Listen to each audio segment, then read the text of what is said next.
Things stand now. So, do you still think there's a cooling of relations between the United States and Argentina? Especially the financial aspects, it would seem, wouldn't it? At least we can say there's a slowdown. I don't know if it's a complete cooling. Argentina is also taking actions that, which are not in line with, at least, the very clear directive that the United States is. Only when he was listening to it did Tomas think about the European money agreement and the clear directive of the Donald Trump government, which is America for the Americans. Is Argentina becoming the gateway for European capital, or is Mercosur becoming the gateway for European capital? Why would Trump want that if the idea is for America to be for Americans, and for it to be Donald Trump's sphere of influence? And the same goes for the Chinese issue. That is to say, as Tomas rightly points out, Scott Bessent coming to Argentina, being the first time in many years, well, being the first time, if I'm not mistaken, that a Secretary of Economy has come to Argentina to meet with the president. Clearly telling him that the idea is to cancel the swap with China. And that swap is still there. It remains part of the reserves. And the U.S. swap does not. Because that swap was closed, as Scott Bessent said. So, at least it seems that there is some kind of withdrawal of certain financial tools that the Donald Trump administration gave to the Javier Milei administration.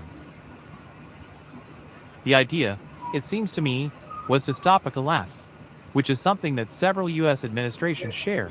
It's not just a matter of this administration, other Venezuela, to avoid a widespread collapse and a collapse in Argentina.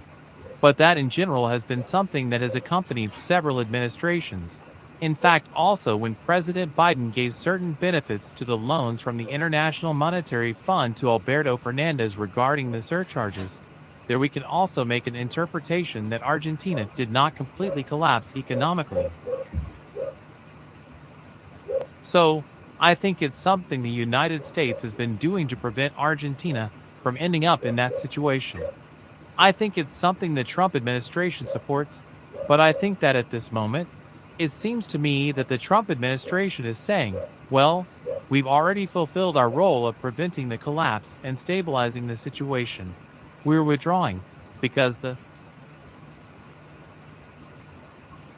requests made by the Trump administration, and I think that if my law doesn't align the economic aspect, because something you and Pablo mentioned that I found interesting is that it benefits the government to have cheap Chinese products enter the country to lower prices so they don't increase, that is, so that prices continue to fall because there is a massive import guaranteed by an exchange rate that all economists consider lagging.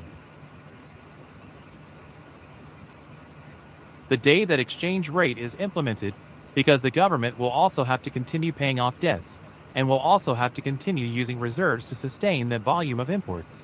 At some point, that will take its toll and, as you rightly say, it will be very costly for the government.